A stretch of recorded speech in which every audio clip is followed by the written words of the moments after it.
Salut, c'est Florian, bienvenue dans cette nouvelle vidéo. Dans cette vidéo, je vais te parler des meilleurs ETF pour PEA, des meilleurs ETF de croissance pour PEA. Dans cette vidéo, je vais te parler de l'ETF Lixor UCITS ETF PEA Nasdaq 100, c'est euro. Ne t'inquiète pas, je ne vais pas dire ce nom barbare à chaque fois, je vais simplement te parler de l'ETF Nasdaq 100 tout simplement. Et tu retrouveras le nom complet de cet ETF dans la liste que je t'offre totalement gratuitement en premier lien dans la description. Je te rappelle que je la vendrai dès que j'aurai 1000 abonnés. Je la vends déjà en parallèle sur Amazon, mais pour l'instant, je te l'offre si tu es sur ma vidéo YouTube. C'est parti, on va analyser cet ETF. Déjà, évidemment, c'est un ETF capitalisant. C'est un ETF donc qui réinvestit tous les dividendes qui sont reçus par les actions qu'il possède. Donc c'est un ETF qui a été créé le 20 janvier, février, mars, avril, mai, le 20 mai 2014. Donc c'est un ETF qui a bientôt 10 ans. Donc c'est un ETF qui a déjà bien fait ses preuves et qui a bien tenu à travers le temps. Tu vas le voir avec une super performance. C'est un ETF qui est investi donc évidemment sur des actions d'Amérique du Nord sur le secteur de la technologie. Donc c'est bien sûr principalement des actions d'Amérique du Nord, mais bon, le Nasdaq, voilà, c'est américain de manière générale et c'est des actions technologiques, donc comme Apple, Microsoft ou par exemple Alibaba, également Tesla et autres actions de ce type. Donc, la zone géographique sur laquelle l'ETF est investi, c'est les États-Unis, bien sûr, les États-Unis d'Amérique. Les frais de gestion qui sont extrêmement faibles sur quasiment tous les ETF, mais bon, là, on est vraiment dans la moyenne, on est à 0,3%, donc c'est vraiment minime, surtout pour un ETF qui offre un tel rendement. Et là, on va passer sur la partie qui t'intéresse le plus, à savoir la croissance du cours de l'ETF, le rendement de l'ETF sur la dernière année, sur les 5 dernières années, ainsi que sur les 10 dernières années. À savoir que sur un an, c'est pas très représentatif, sur 5 ans, ça l'est un peu plus, et sur 10 ans, ça l'est totalement. Sur la dernière année, le Nasdaq 100, du moins l'ETF PEA Nasdaq 100, a fait une performance de 12%, donc de février 2021 à février 2022. L'ETF Lixor PEA Nasdaq 100 a fait une performance de 12%, ce qui est très faible pour cet ETF, mais ce qui est déjà exceptionnel en temps de crise où bien d'autres actions, bien d'autres ETF ont fait des performances bien moins intéressantes, voire négatives. Donc 12% sur cette année, c'est relativement correct.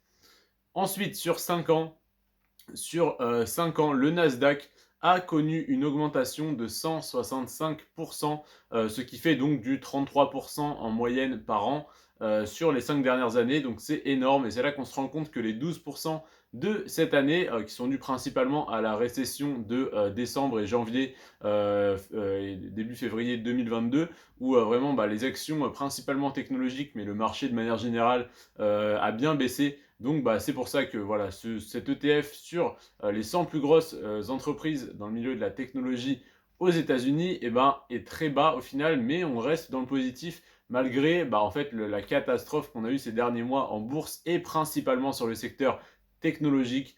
Donc, voilà, 12%, c'est déjà un miracle qu'on reste dans le vert et ça prouve que même en cas d'énorme récession, au final, ne serait-ce que sur un an, on est déjà dans le positif et sur 5 ans, on se rend compte que déjà on est à 165%, ce qui fait du 33% par an en moyenne, ce qui est très bon.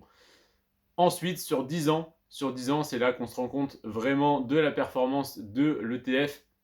On est sur une croissance de 383%, donc soit évidemment 38,3% par an, ce qui n'est pas le cas, ce n'est pas 38,3% tous les ans. Il y a des années comme cette année où ça fait 12% en un an, donc pour compenser, pour arriver à une moyenne de 38,3%, t'imagines bien qu'il y a des années où tu fais du 50, 60, 100% en une année, donc du x2 dans l'année, c'est juste incroyable.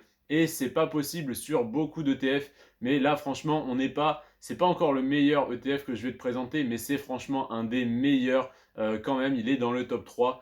Donc, je t'invite vraiment, non pas à investir dessus, parce que cette vidéo n'est pas un conseil en investissement, mais à te renseigner, comme tu es en train de le faire, plus en profondeur sur cet ETF, à aller sur le site Boursorama pour tout simplement voir le cours de l'ETF, le cours actuel, la croissance sur 1 an, 5 ans, 10 ans, comme je l'ai fait là, mais à mettre à jour évidemment ces informations à l'heure où tu regardes cette vidéo, et à donc ouvrir un compte sur Boursorama via mon lien en description si jamais tu n'as pas encore de PEA pour investir en bourse, eh bien, ouvre-le directement sur Boursorama. Là, c'est totalement un conseil parce que eh bien, c'est tout simplement la meilleure banque en ligne. Donc, je préfère en tout cas avoir mon PEA et mon compte titre dans la même entreprise, en fait, dans la même banque que eh bien, celle que j'utilise pour mes paiements du quotidien.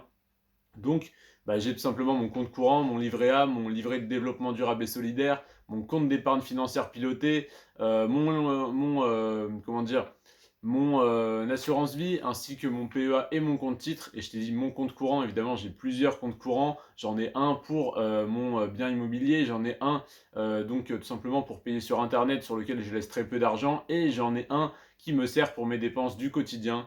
Donc voilà, je ne sais pas pourquoi je m'égare là-dessus, mais en tout cas, je te conseille d'ouvrir ton PEA chez Boursorama.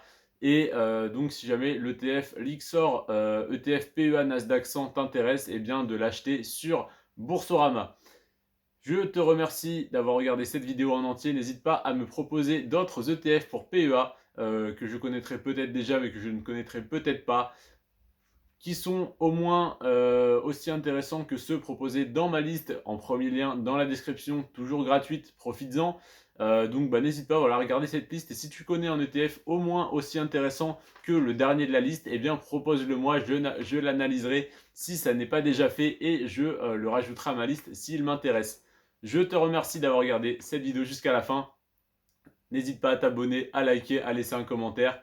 Et sur ce, prends soin de toi et de tes finances. Ciao.